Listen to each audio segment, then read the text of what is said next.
Escoamento de base.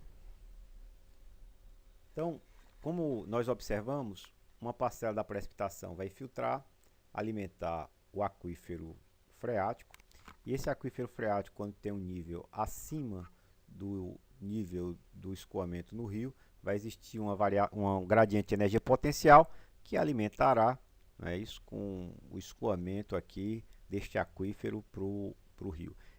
O aquífero aqui ele funciona como um reservatório, né? Então, uma hipótese que nós utilizamos com frequência em hidrologia para estimar esta contribuição advinda do escoamento subterrâneo para a formação dos rios, ou seja, escoamento de base, é de que o aquífero comporta-se como um reservatório linear. O que é um reservatório linear? É que a vazão que este aquífero libera, ou seja, o escoamento de base, ela é proporcional ao armazenamento de água desse aquífero. É proporcional, é linearmente proporcional a isso. Então a vazão é proporcional a esse estoque, né? Se nós utilizarmos aqui o balanço hídrico, ou seja, a variação no volume desse aquífero é igual à recarga que está sendo feita nesse aquífero menos o escoamento de base, e nós vamos ter aqui a equação do balanço de massa. Com essas duas equações a gente pode estimar as características deste escoamento de base, né?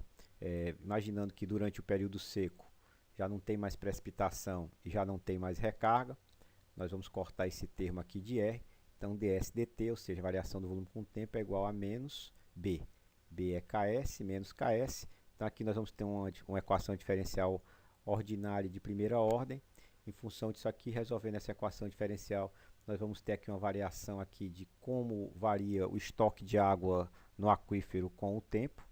E se substituirmos S por B, nós teremos aqui como varia a vazão, né, do rio, ou seja, a vazão, o escoamento de base com o tempo. Então nós vamos ter uma equação desse tipo aqui, né? Então essa aqui é a famosa constante de recessão do rio, que é aquela curva de redução, e a gente vai ver que aquela queda que a gente sinalizou que era uma queda exponencial, de fato, nesta teoria do reservatório linear, ela se caracteriza como você vai ter aqui um decaimento exponencial do rio. Então, com isso, a gente tem condição, inclusive, de estimar essas características, essa constante de recessão, e prever como se comportam as vazões do rio, estimar qual é a parcela de contribuição que nós vamos ter do aquífero e qual é a parcela de contribuição que nós vamos ter do escoamento superficial direto num hidrograma.